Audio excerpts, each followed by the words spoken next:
My favorite quote about entrepreneurship? I used to sell furniture for a living. The trouble was, it was my own. Leslie Dawson, famous British comedian. This reminds me of how differently you can put any situation and turn any to your benefit. Sometimes it may even mislead people to believing that you're more successful than you are, though I cannot understand why people would do that.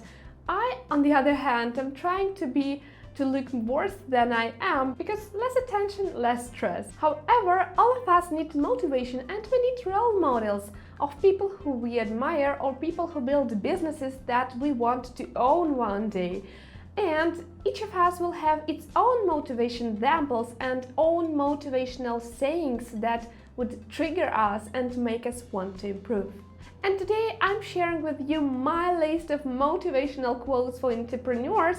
No personal attachments here as to who said what. I'm strongly against idolizing people and any personal attachments. I think that we should just learn from people that we admire or whose personal success story impresses us. If you're one of the top guns, welcome back. And if you're new here, I'm Olga, a small business owner and a career strategist, and I'm releasing a new video about online businesses and work-at-home careers every single Tuesday, so you might want to subscribe and hit the notification bell to stay tuned. Bottom up, here we go. Don't get distracted. Never tell yourself that you need to be the biggest brand in the whole world. Start by working on what you need at the present moment and then what you need to do tomorrow. So, set yourself manageable targets. Jas Bagniewski, co-founder of Eve Sleep. This one reminds us to stay focused on our goals. Do not set vague targets. You're not going to shoot something you cannot clearly see. I might want to rule the world, but what is it that I'm actually going to do in order to achieve this? Should I perhaps become an influencer in one of the spheres, then go to politics, become a governor of the state, become a governor of the bigger state, then create a world's committee and become a head of that committee? Now that's a plan to follow. And this is a plan with clearly set goals. One step at a time, no daydreaming, and one by one you will reach your ultimate goal by setting manageable targets. Selling is not a pushy winner-takes-all nature act. It is an empathy-led, process-driven and knowledge-intensive discipline, because in the end, people buy from people. As a former salesperson, I could not walk past this one, and I should tell you that sales is not a despisable thing to do unless you make it such.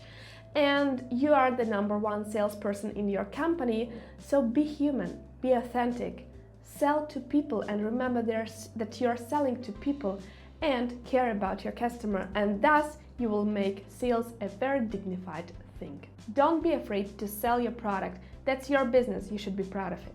And people buy from people part reminds us that there will always be a place for us, for our business. Don't fear competition. People are different. They have different views, different inclinations and different attachments.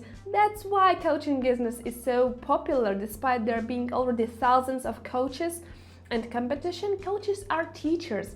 You need them and you will pick up the one whose advice works for you and whom you personally like. The next is ignore the hype of the startups that you see in the press. Mostly it's a pack of lies. Half of these startups will be dead in a year, so focus on building your business so you can be the one left standing. Jules Peary, co-founder and CEO of The Growment. Here's another great advice about focusing, and I won't be tired of repeating this over and over again. Focus on your business and your growth. Don't look back on your competition too much. Don't compare yourself for the sake of comparing. It won't do any good. Focus on your business and ignore useless hype around startups that might be only what it is, PR and branding campaigns.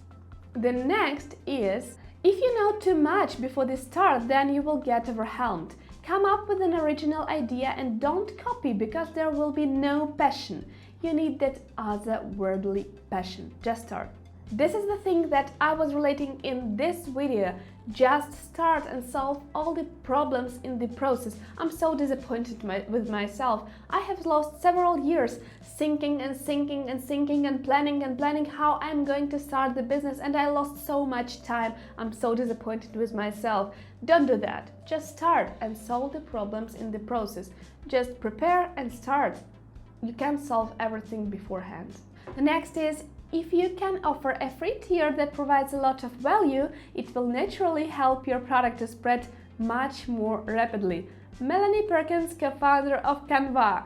It's no secret nowadays, but look who said that. Co-founder of Canva, which growth was overwhelming, so we can know for sure it works. The next is start as small as you can. When I started Skinny Me Tea, I had $24 in the bank and I was entirely self-funded. If you're not embarrassed by the first version of your product, you're launching too late. This one I find funny and again so true. When I learned historical fencing, I just took a sword and went to the battlefield with skilled swordsmen, and through bruises and traumas I learned so fast that I became very fast one of the best swordsmen in our community. So do not overthink it. Start and improve in the process. Now let me know which of these you find the most practical, because the rest of the quotes are actually compelling and they have to do more with motivation rather than practice. Let's go. Whether you think you can or whether you think you can't, you're right. Henry Ford, founder of Ford Motor Company. Henry was relating to our mindset here, and he was absolutely right. Even if you have all the resources in the world, but you're unsure of yourself and you do not know how to start, you won't start, or you will start and fail if you're vague about what you're doing. If you have motivation, then you will find resources. If you don't, then no resources in the world will help you. If something is important enough, or you believe something is important enough, even if you're scared, you will keep going. Elon Musk, CEO of Tesla Motors and SpaceX. Again, this is so true. I can't drop any business idea if it's only what it is, a business idea. But if I deem that this is the sense of my life, I won't stop. I will keep going because this is what makes me happy and this is what I think is the most important part in my life. Easy example, young parents who hold their baby for the first time in their hands are scared to death and they don't know how they are going to do it, but they will do it despite everything because this is the most important thing now in their lives. One of the greatest skills of leadership is being unflappable. Anytime you do anything in the world, there's going to be criticism. Now this one is very important because criticism might kill someone who is milder, less sure of himself or herself, and easily discouraged, or simply someone who is not used to difficulties. It took me years to get there, to get experience in my field, so that I was not discouraged by any criticism, because I knew I'm a professional here, I'm a professional writer, I'm an IT professional, and you cannot outbeat me with your criticism. You should find your safety zone so that whatever happens, you know there is a place you belong, so the words of criticism have nothing to do with you. You are awesome, you are an expert, and they are just what they are, critics. And here's what we come to next, and I must admit, this quote is my favorite. It's not the critic who counts, not the man who points out how the strong man stumbles or where the doer of deeds could have done them better. The credit belongs to the man who is actually in the arena, whose face is marred by dust and sweat and blood, who strives valiantly, who errs, who comes short again and again, because there is no effort without error and shortcoming, but who does actually strive to do the deeds, who knows great enthusiasm, the great devotions, who spends himself in a worthy cause, who at the best knows in the end the triumph of high achievement, and who at the worst, if he fails, at least fails while daring greatly, so that his place shall never be with those cold and timid souls who neither know victory nor defeat. Theodore Roosevelt. I believe here enough is said. And to end our episode on the bright side, I want to remind you the great words, another great quote of Henry Ford, and I hope these will enlighten your day. When everything seems to be going against you, remember that the airplane takes off against the wind, not with it. Thanks for watching till the very end. Have a great week, have a great mood. Like the video if you did, if you didn't, tell me why in the comments, and I'd love to see you coming back next Tuesday. Have a great day and see you next week. Bye!